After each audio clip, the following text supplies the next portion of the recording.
Magandang araw sa lahat. So update tayo ngayon sa pangatlong araw ng demolition. So wala na po tayong makikitang building dito. So ayan, malinis na, maliwalas na sa paningin.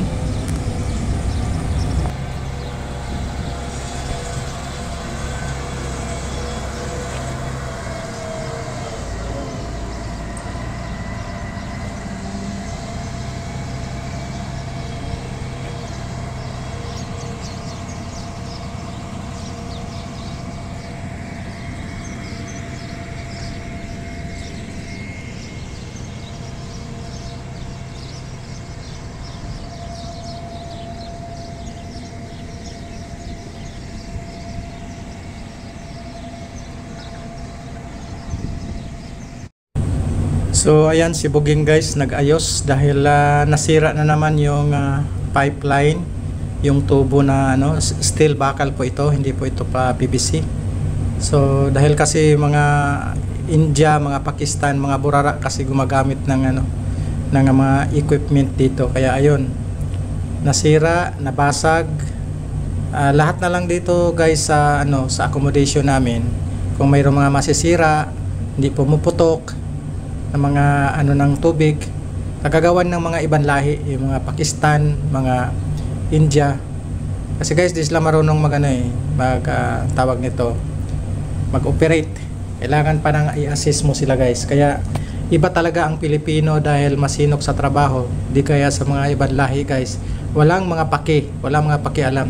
Sa isang buwan, 2 beses, 3 beses kami magre-repair ng mga ganito dahil sinisira ng mga ibang lahi.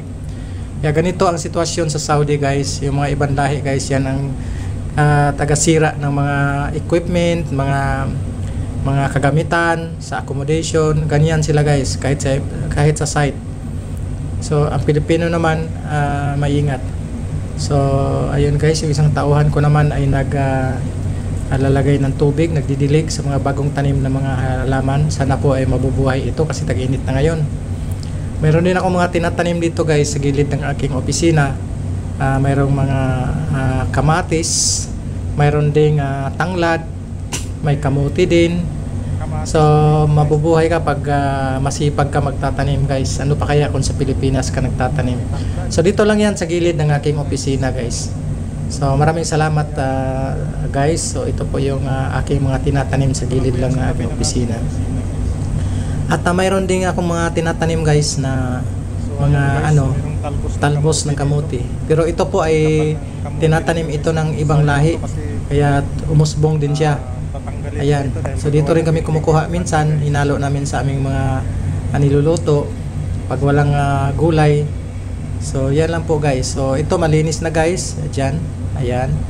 So wala ka na makikitang building dito guys. So lahat malinis na. Guys, na-demolish na po. Nagtatangko na mga basag.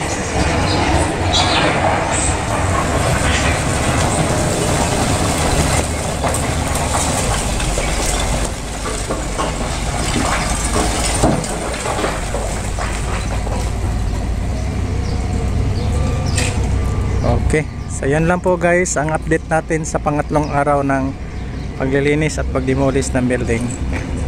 Salamat, ingat.